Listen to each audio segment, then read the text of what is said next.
Everyone, एक बार पुनः are के केमिस्ट्री क्लास में आपका स्वागत है। कुछ हेल्थ इश्यूज थे जिसके कारण मैं आपके सामने नहीं आ पाया, बट आज से मैं रेगुलर आपके सामने केमिस्ट्री के जो भी मैटर है मेरे पास मैं आप तक पहुंचाऊंगा। और आप चिंता न करिए, आप रजाई में रहिए, ठंडी का आनंद लीजिए और केमिस्ट्री के साथ जुड़े रहिए। एकदम बेसिक ऑफ द केमिस्ट्री आप तक इजी से इजी मैटर पहुंचेगा। और चलिए आज मैं शुरू करता हूं basics of organic chemistry. Basics of organic chemistry.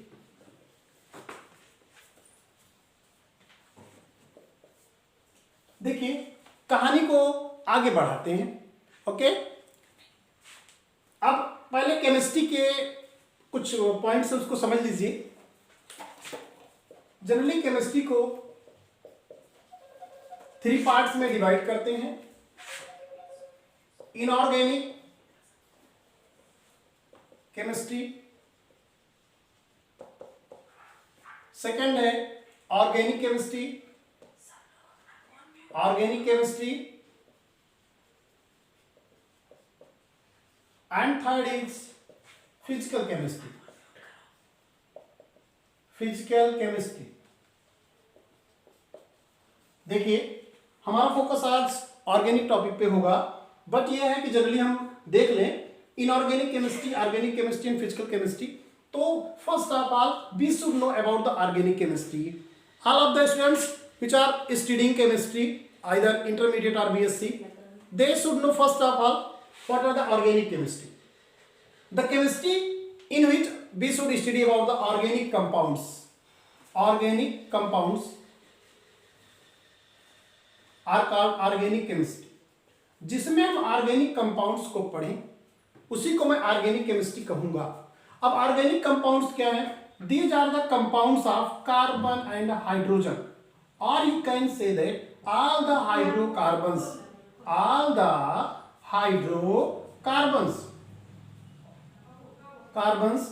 comes under the organic chemistry or organic compounds and their derivatives.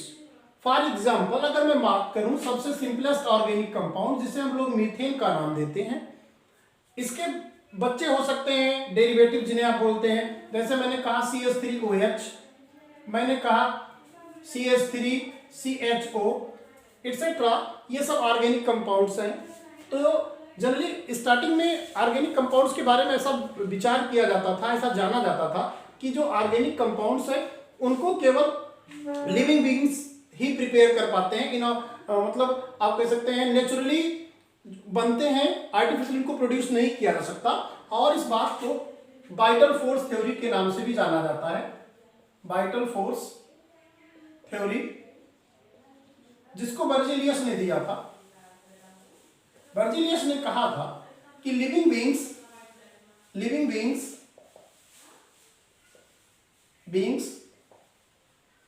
have some special type of the power, some special type of the power or energy, special type of the power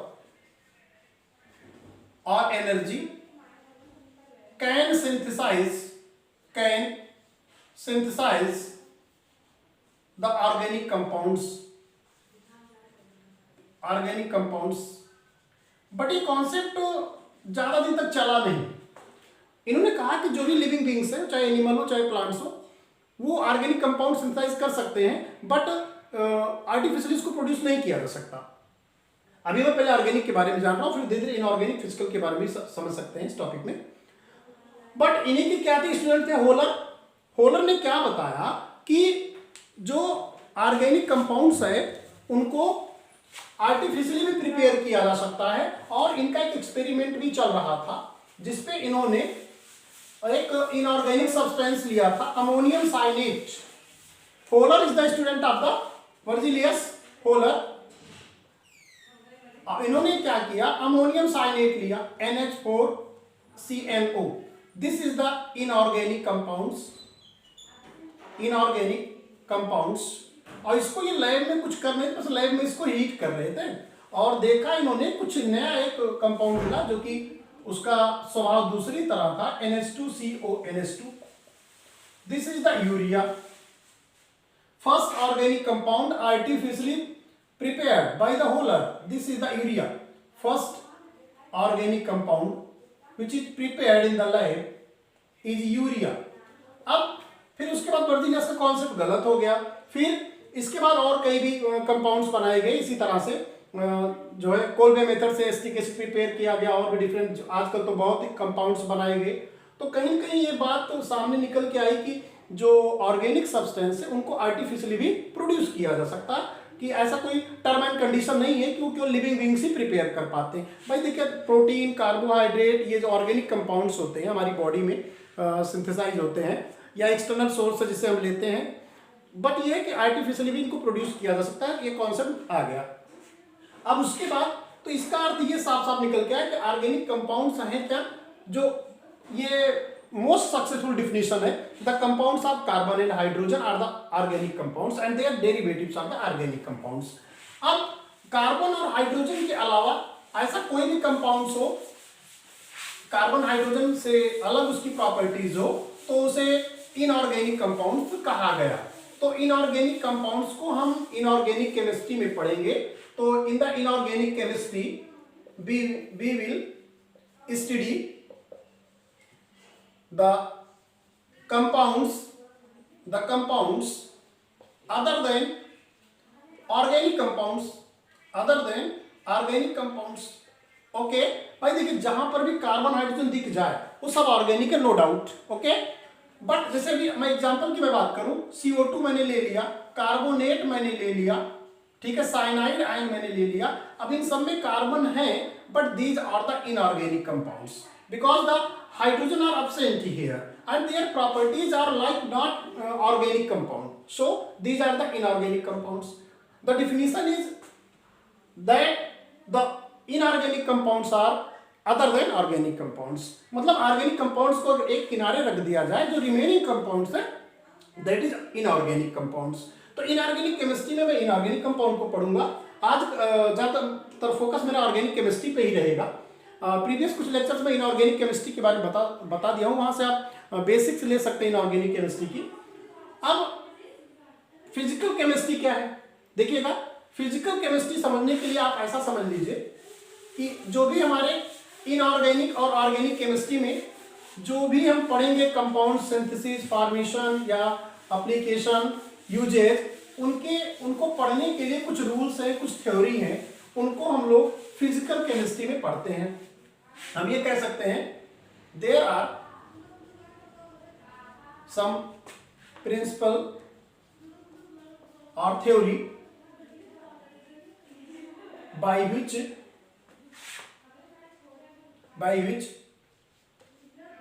we will study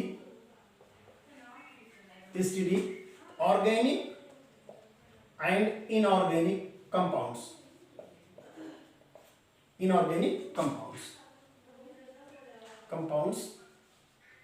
under the physical chemistry। मतलब कुछ ऐसे rules हैं, generally आप इसे कह सकते हैं कुछ ऐसे रूल्स और प्रिंसिपल है और थ्योरी है जिसके माध्यम से हम इनऑर्गेनिक ऑर्गेनिक कंपाउंड का सिंथेसिस, एप्लीकेशन एक्सेट्रा पढ़ते हैं, और वही रूल्स हम फिजिकल केमिस्ट्री के अंतर्गत पढ़ते हैं। आगे उसको जानेंगे भी। डिफरेंट रूल्स हैं, जैसे गेलुसाइक्स लॉ है और Charles law, Boyle's law of mass action, ये डिफरेंट लॉ है जो कि इनऑर्गेनिक ऑर्गेनिक केमिस्ट्री में आपको कैसे अप्लाई करना हो फिजिकल केमिस्ट्री में आप पढ़ते हैं।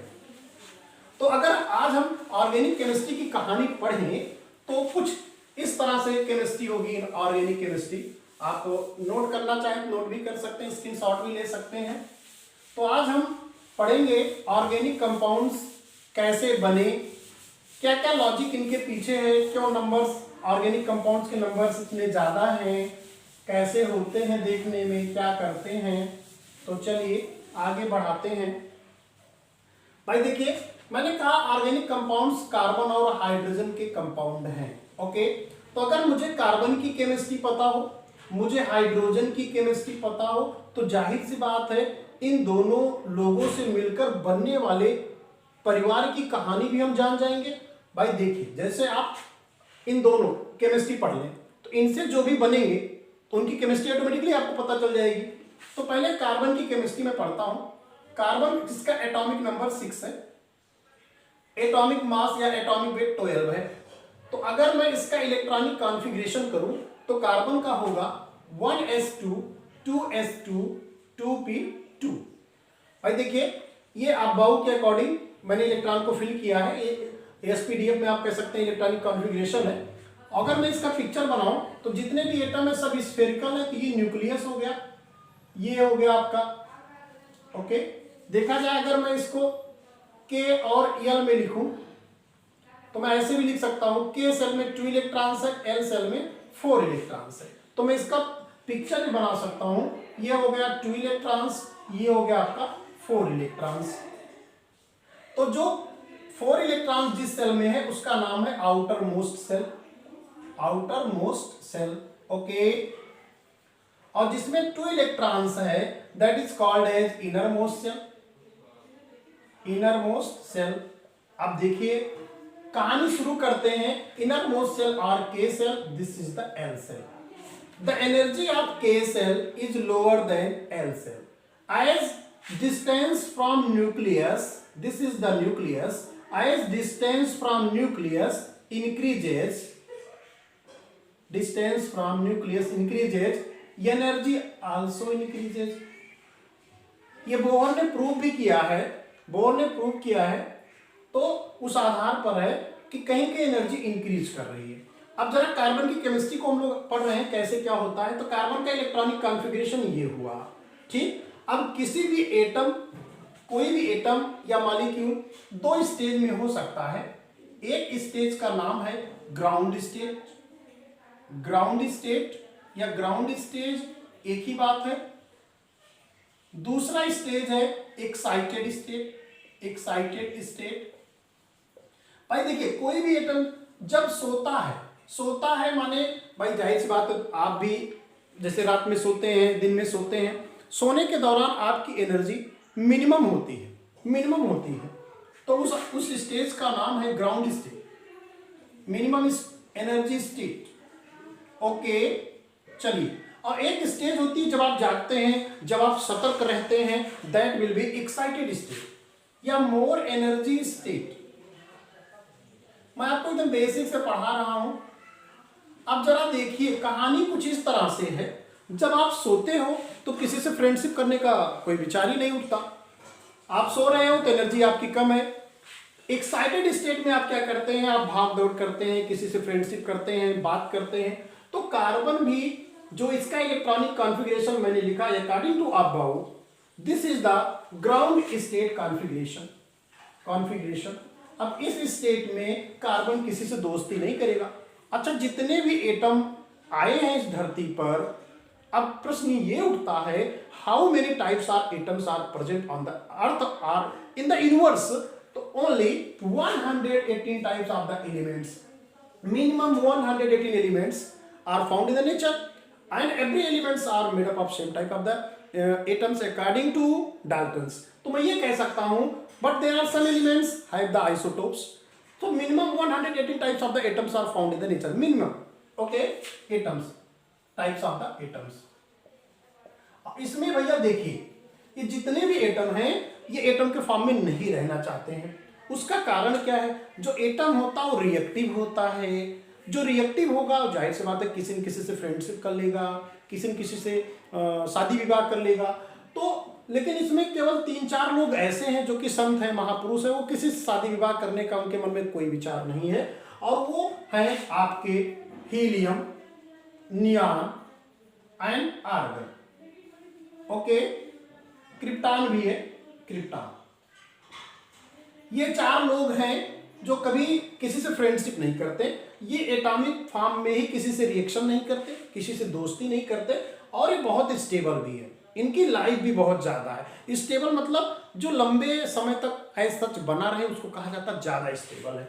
तो भाई देखिए ये एटम होने के बावजूद भी ये संत है, महापुरुष है। 118 लोगों में 4 लोगों को निकाल के बाकी 114 लोग ये अकेले बैठ ही नहीं सकते, किसी न किसी से जुड़ जाएंगे। तो वैसे ही मैं बात कर रहा हूँ कि कार्बन क्यों जुड़ता है, क्योंकि कार्बन एक एटम है। तो एटम रिएक्टिव होते हैं, ये मैंने प्रीवियस लेक्चर में बताया है, आप जाके चेक कर सकते हैं। तो अब ये ग्राउंड स्टेट में कार्बन किसी से दोस्ती तो नहीं करेगा because they have the minimum energy state.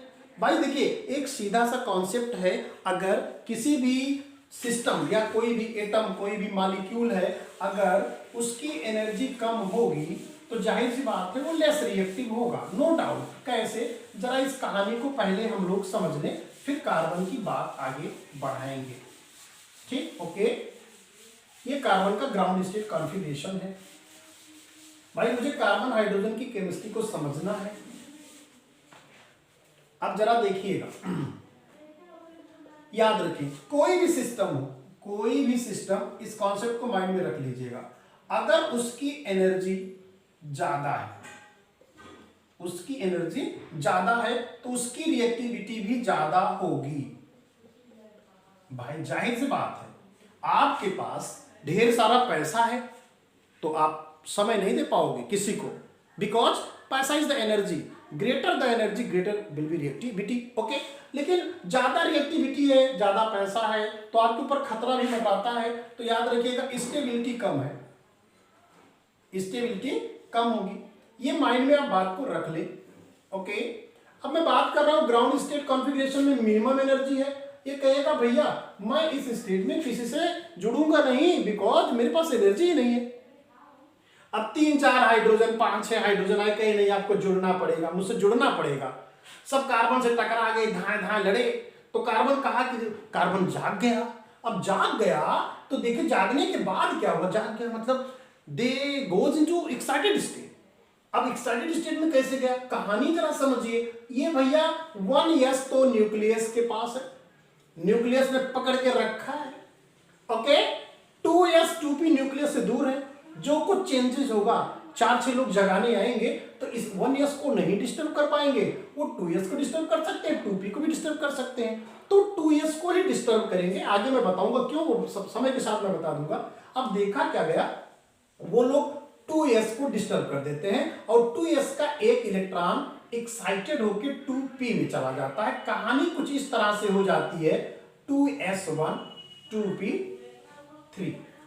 Okay, इसके पीछे एक कॉन्सेप्ट है half filled and full filled orbitals are more stable. भाई देखिए p जो सब, ये भी कॉन्सेप्ट रखे sp-d-f, यह सब सेल में maximum 2 electrons and maximum 6, maximum 10 and maximum 14। अगर मैं इसका हाफ कहूं तो 1, 3, 5 एंड 7। ये जो स्टेज है ये फुल फील्ड स्टेज है और ये half field stage, it is more stable then incompletely field configuration. तो याद रहे कि अगर p में 3 इलेक्ट्रॉन है तो 2 से ज्यादा स्टेबल होगा, 4 से ज्यादा स्टेबल होगा। सेम लॉजिक यहां पर भी है। अब देखिए पहले ये फुल फील्ड था, पहले भी स्टेबल था, अभी भी स्टेबल है। Half filled and full filled are nearly stability are same. Okay, अब ये 2p3 के 2p2 के पेक्षा 2p3 स्टेबल है। तो होता क्या है, और 1s यही न्यूक्लियस के पास बैठे हैं बेचारे, ये कुछ नहीं कर सकते क्योंकि न्यूक्लियस की पकड़ बहुत ज्यादा है इनके ऊपर। अब अगर मैं this is the excited state, याद रहे एक्साइटेड स्टेट माने किसी का नियम कानून यहाँ फॉलो नहीं होता। अब्बाऊ का तो खासकर नहीं फॉलो होगा, भाई अब्बाऊ का नियम यहाँ पर डिस्टर्ब हो गया एक्साइटेड स्टेट में, क्योंकि एक्साइटेड में मैक्सिमम एनर्जी स्टेट। अब मैं अगर इसका ऑर्बिटल पिक्चर बनाऊं तो ऑर्बिटल को मैं भाई देखो स्क्वायर फॉर्म में बना सकता हूं, आर स्फेरिकल बना सकता हूं, बाकी मैं ऑर्बिटल बनाने का कोई दूसरा तरीका नहीं है। ओके, अब ये 2p3, चलिए इसमें भी 1 इलेक्ट्रॉन है, इसमें भी 1 इलेक्ट्रॉन है, इसमें भी 1 इलेक्ट्रॉन, चारों में 4 इलेक्ट्रॉन हो गए। ओके, चलिए मैं लिखूंगा इनको 4 अनपेयर्ड इलेक्ट्रॉन, 4 अनपेयर्ड इलेक्ट्रॉन। अब कहानी शुरू हुई, जो अनपेयर्ड है वो पेयर्ड होना चाहेगा। अब ये चारों लोग कहेंगे भैया मुझे तो पेयरिंग करनी है, पेयरिंग करने के लिए अब ये हो सकता है हाइड्रोजन इनके पास आया हो, भैया आया था, इनको जगा दिया, अब सभी हाइड्रोजन से कहेंगे आइए जुड़ लिया जाए। तो याद रहे there are 4 unpaired electron in the excited state of the carbon atom. Then अब क्या होने वाला है, देखिए कहानी कुछ इस तरह से बदलने वाली है।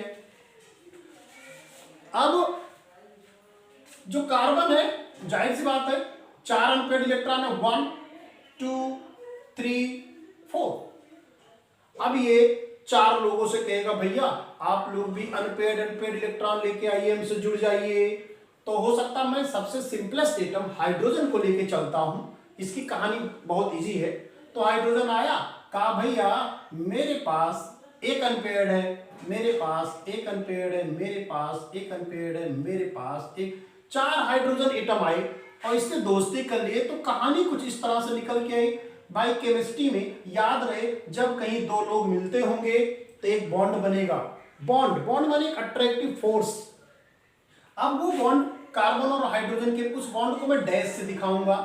तो एक एक इलेक्ट्रॉन की शेयरिंग होती है जब, तो सिंगल बॉन्ड, इधर भी सिंगल सिंगल। और देखिए इस प्रकार से कार्बन टेट्रावैलेंसी शो कर रहा है। It means they have the 4 bond attached with the carbon. This is known as tetravalency, tetravalency.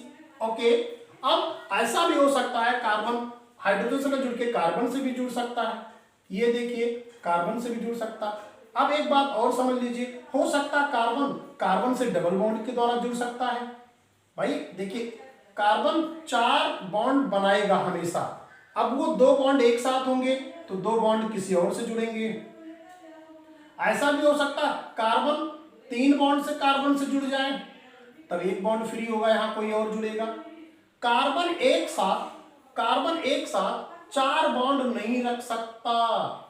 अगर कार्बन एक साथ 4 बॉन्ड रखेगा तो भैया यहां बहुत बड़ा खतरा प्रोड्यूस हो जाएगा, क्योंकि 4 बॉन्ड मतलब 8 इलेक्ट्रॉन्स, और जब इलेक्ट्रॉन 8 हो जाएंगे तो इलेक्ट्रॉन डेंसिटी काफी बढ़ जाती है, आपस में झगड़ा करने लगते और ये बनने की कंडीशन ही नहीं डेवलप होगी।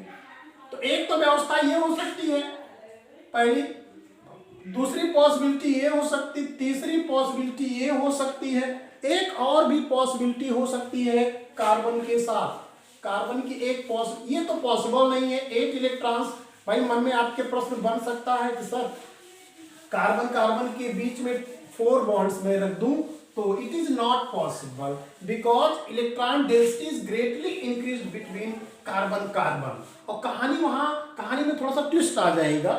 अगर मैं आगे बढ़ाऊं, 4th कंडीशन इसकी ये भी बन सकती है कि कार्बन डबल बॉन्ड, इधर कार्बन जुड़ जाए, इधर भी कार्बन से डबल बॉन्ड से जुड़ जाए, ये भी एक पॉसिबिलिटी है। और इसका बहुत अच्छा नाम है कीटीन्स, इसको बोलते हैं कीटीन्स नॉट एलिन्स बोलते हैं, एलिन्स।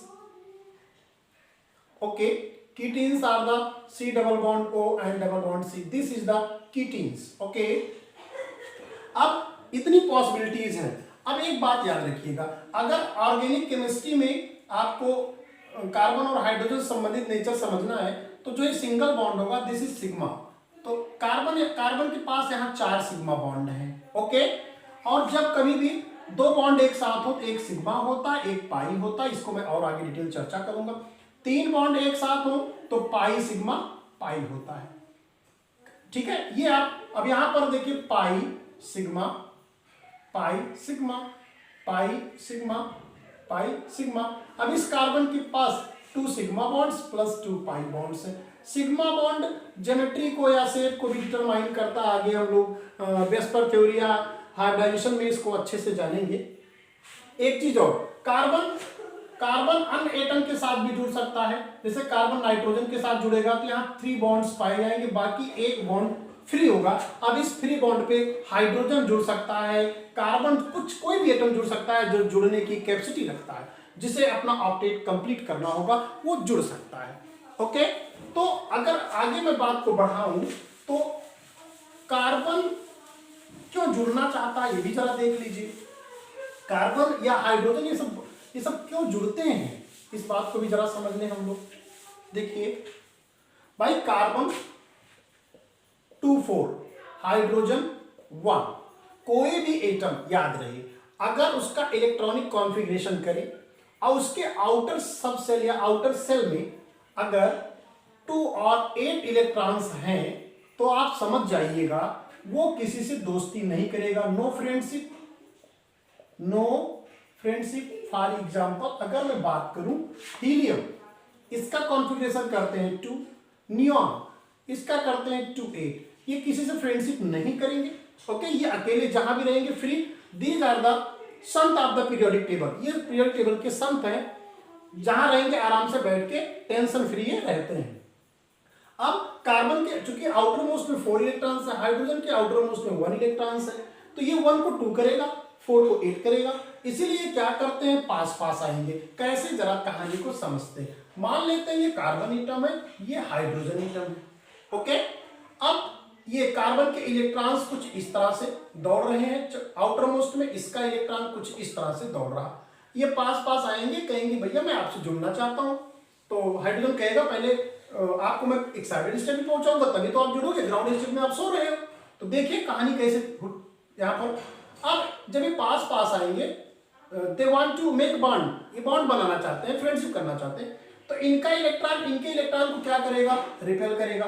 भाई सेम चार्ज, इलेक्ट्रॉन है सेम चार्ज, बट इनका इलेक्ट्रॉन इनके न्यूक्लियस के द्वारा अट्रैक्ट होगा। ओके, इनका इलेक्ट्रॉन इनके, अब अगर देखें इनका इलेक्ट्रॉन इनके न्यूक्लियस के द्वारा अट्रैक्ट होगा, बट इनका न्यूक्लियस इनके न्यूक्लियस में रिपल्सन होगा। तो भाई नेचुरल लॉ है, same charge repel to each other. Okay, तो कहानी कुछ इस तरह से बनती है। इस पूरे सिस्टम में two repulsion and two attraction work कर रहा है।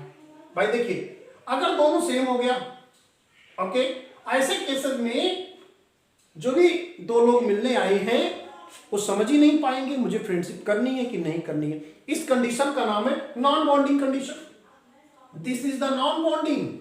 नॉन बॉन्डिंग कंडीशन मतलब इसमें एटम भी नहीं समझ पाते। भाई कोई अचानक आपसे मिला और कहा या सेकंड हाथ मिलाइए, तो हाथ तो आपने बढ़ा दिया, लेकिन अब समझ में नहीं आ रहा कि कौन है, कैसे कैसे मतलब दोस्ती हो जाएगी। तो वहां पर आप कहते भैया सॉरी मैं आपको पहचान नहीं पाया। That condition is the non bonding condition. Okay, जब अट्रैक्शन और रिपल्सन इक्वल हो जाए और गलती से यदि attraction is greater than repulsion, okay, तब तो भैया बॉन्डिंग अकर्स, तब तो दोस्ती होगी, नो डाउट। ओके, दो लोग आए, अब पता लगा कहे भैया चलो चाय पिया जाए, चाय पी लिए, और आपके चाय का पैसा अगला दे दिया तो he is best friend. Okay, this is the bonding condition.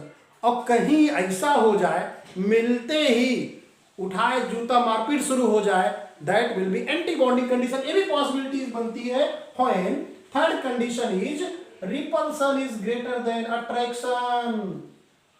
एकदम जिसे कहा है पगला गए हो बबुआ का, रिपल्सन का मान बढ़ जाए। अरे भाई एक दूसरे को देख के जल रहे हो, दिमाग खराब है, जल रहे हो, एकदम एक्साइटेड स्टेट में हो, मिल गया, मार जूता निकाल के पटक दी हो, ठीक है, that will be repulsion is greatly increase than the attraction. At that condition is called as anti, दुश्मनी चालू हो गई वहीं से। मॉलिक्यूल में भी एटम में भी दुश्मनी होती है, anti bonding condition. Okay, generally अगर मैं कहता हूं कार्बन जैसे आउटर, भाई देखिए जब कार्बन हाइड्रोजन से मिलने गया तो ये तीनों केसेस डिराइव हो सकते हैं, पॉसिबिलिटीज तीनों है। बट अगर मुझे कार्बन हाइड्रोजन से जुड़ गया तो मैं मानूंगा कि this is the favourable condition for the bonding.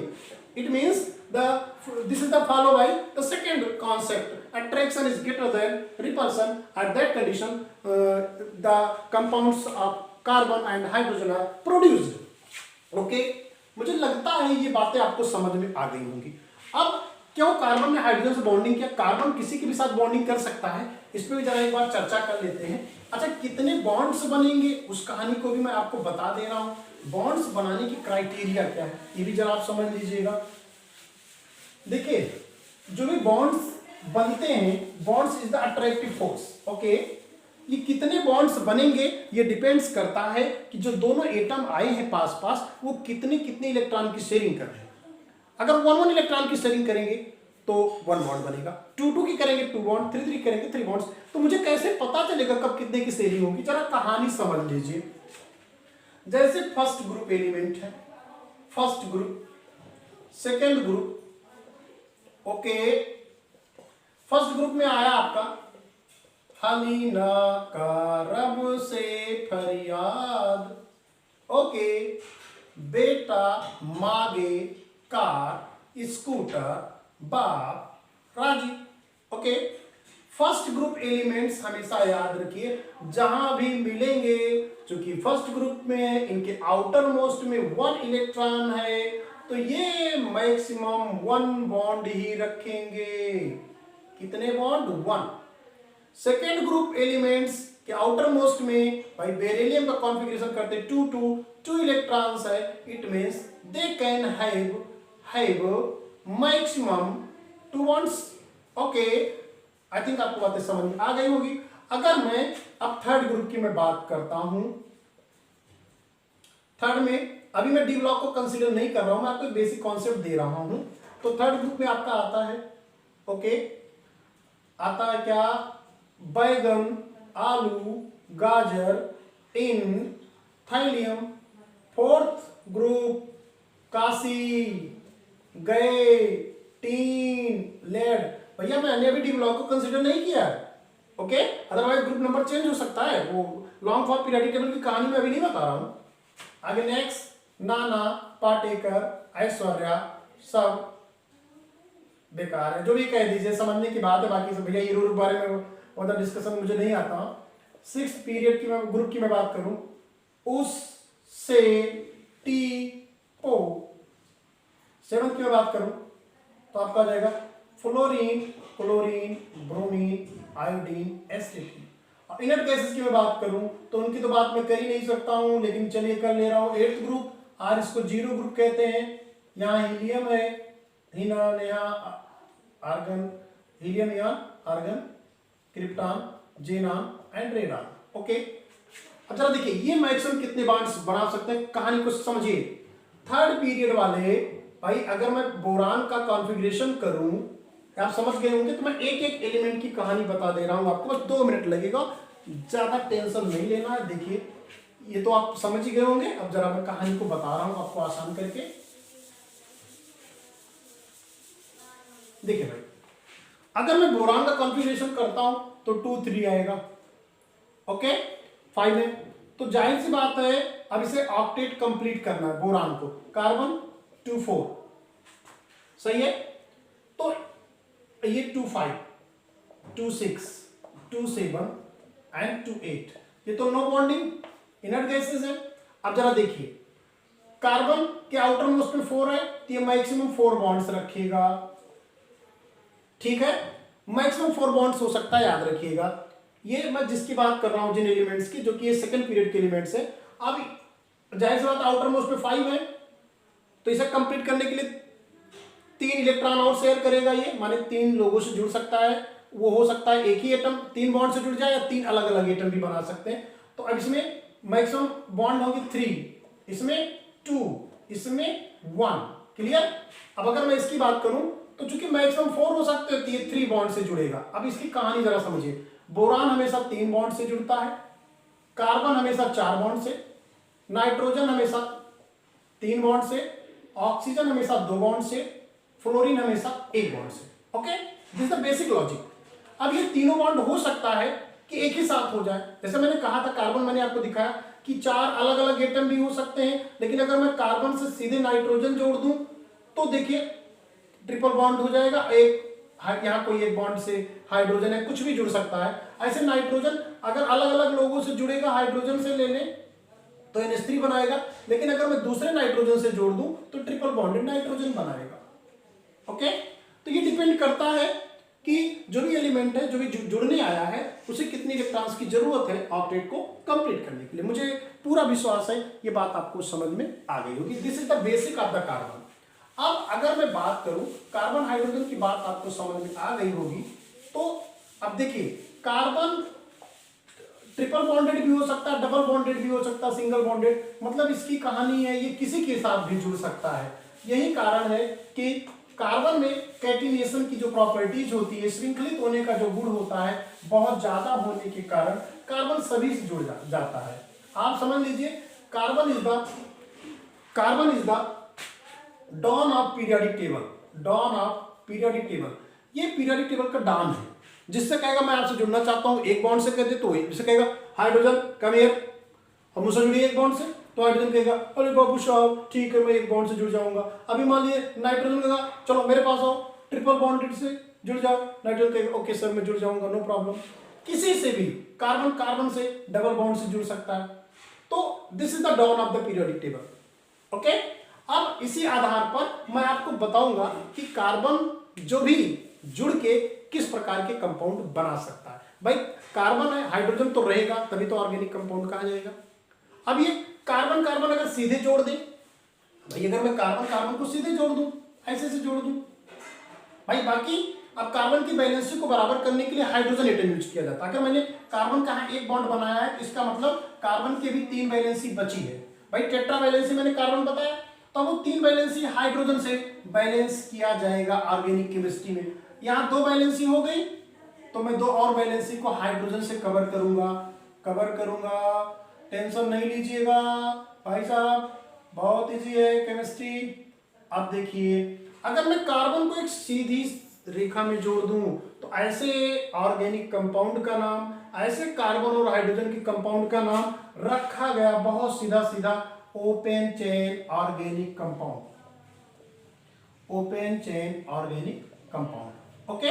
और इसी कार्बन चेन को मैं ट्विस्ट कर दूं, पहले कार्बन को और लास्ट कार्बन को कहूंगा भैया ऐसा करो, आप लोग खुद ही जुड़ जाओ, तो ऐसे कार्बन का नाम साइक्लिक कार्बन हो जाएगा। जैसे मान लीजिए 1 कार्बन, 2 कार्बन, 3 कार्बन, और मैं इस 1 2 3 मैं तीसरे वाले कार्बन को यहां लिख दूं, कोई दिक्कत तो है नहीं भाई, और इसको मैं जोड़ दूं, तो ऐसे कंपाउंड को हम लोग बोलते हैं साइक्लिक कंपाउंड्स या साइक्लिक ऑर्गेनिक कंपाउंड्स। जो ओपन चेन ऑर्गेनिक कंपाउंड्स हैं उनको हम लोग और भी नाम देंगे। तो कहीं कहीं ऑर्गेनिक कंपाउंड्स को हम 2 भागों में डिवाइड कर देते हैं। एक का नाम होगा open chain organic compounds, okay. चलिए, ऑर्गेनिक कंपाउंड, ओके। एक आपका हो गया ओपन चेन और दूसरा हो गया आपका साइक्लिक कंपाउंड्स। Cyclic compounds. अब ओपन चेन को एक नाम और दिया गया एलिफैटिक कंपाउंड। इनकी खासियत क्या होती है, इसमें फर्स्ट और लास्ट कार्बन फ्री होगा, मतलब आप कह सकते हैं CH3 टाइप का होगा, बाकी बीच वाले सब CH2 टाइप के होंगे। इनको एलिफैटिक या ओपन चेन ऑर्गेनिक कंपाउंड कहा जाता है, ओके। चलिए, अब एलिफैटिक या ओपन चेन को 2 भागों में बांट दिया गया। First is saturated and second is unsaturated. ये बेसिक है, आगे पढ़ने के लिए बहुत मजेदार टॉपिक है। सैचुरेटेड ऑर्गेनिक कंपाउंड की खासियत होती है कि इसमें जो भी कार्बन 3 4 5 10 20 जो भी कार्बन होगा उनके बीच जरूरी है सिंगल बॉन्ड का होना मस्ट है, ओके। जबकि अनसैचुरेटेड में कार्बन के बीच कम से कम एक कार्बन जरूर डबल बॉन्ड रखता हो, एक से अधिक भी रख सकते हैं, नो डाउट, और बट एटलीस्ट 1 डबल और ट्रिपल बॉन्ड होना चाहिए। This is the unsaturated organic compounds, okay. आगे चल के इनके नाम के बारे में भी चर्चा कर लेंगे। अब जो साइक्लिक कंपाउंड्स हैं इनको 2 भागों में बांट दिया गया, ओके। एक है आपके होमोसाइक्लिक, दूसरे हैं हेट्रोसाइक्लिक। भाई देखिए, कहानी कुछ इस तरह से है। अगर साइक्लिक बने, रिंग बनाएंगे, अगर मेरे रिंग में केवल कार्बन होगा, अब रिंग बनाने के लिए एटलीस्ट 3 कार्बन होना चाहिए, 3 कार्बन से कम तो रिंग नहीं बनेगा, ठीक है। तो 4 5 6 चाहे जितना कार्बन आप रखिए, तो अगर रिंग में ओनली कार्बन एटम्स, भाई हाइड्रोजन तो रहेगा, कार्बन का साथ हाइड्रोजन छोड़ ही नहीं सकता ऑर्गेनिक केमिस्ट्री में। जिस दिन हाइड्रोजन ने कार्बन का साथ छोड़ दिया, सच बता रहे हैं, उस दिन एक बहुत बड़ा बोझा खत्म हो जाएगा आपके सर से, ऑर्गेनिक केमिस्ट्री खत्म। इसलिए कभी भी हाइड्रोजन का साथ मत छोड़ने दीजिएगा।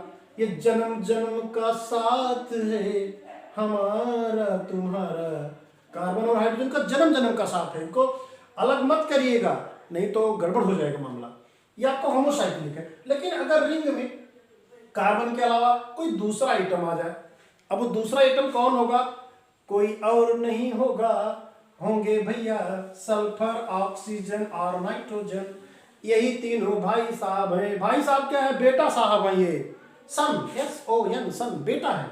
ये अगर कार्बन के साथ कहीं दिखाई पड़ जाए रिंग में तो उनका नाम होगा हेट्रोसाइक्लिक कंपाउंड। सब आपके मन में आ रहा होगा, सर एक आध 2 एग्जाम्पल बता दीजिए। बताएंगे, जरूर बताएंगे, मेहरबान कदरदान, आप सुनने को हो जाइए तैयार। आपके सामने लेकर आ रहे हैं नए नए होमोसाइक्लिक कंपाउंड्स और हेट्रोसाइक्लिक कंपाउंड्स, ओके।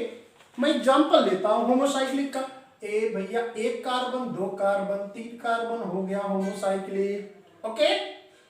अब बैलेंस करना आपका काम है भाई। देखिए 2 बॉन्ड है तो जाहिर सी बात है 2 हाइड्रोजन जोड़िए, 1 2 2 हाइड्रोजन, 2 हाइड्रोजन। अब ऐसे मैं 4 कार्बन ले लूं, 2 2 2 2 2 2 2 2, these are the homocyclic compounds। Okay, चलिए अब हेटेरोसाइक्लिक अगर मैं बात करूं, कुछ नहीं करना है, यही कार्बन की जगह में ले आऊं नाइट्रोजन, ले आऊं ऑक्सीजन, ले आऊं सल्फर। तो भाई अब नाइट्रोजन अगर आएगा तो नाइट्रोजन की वैलेंसी 3 होती है, 2 तो है, एक जोड़ दीजिएगा।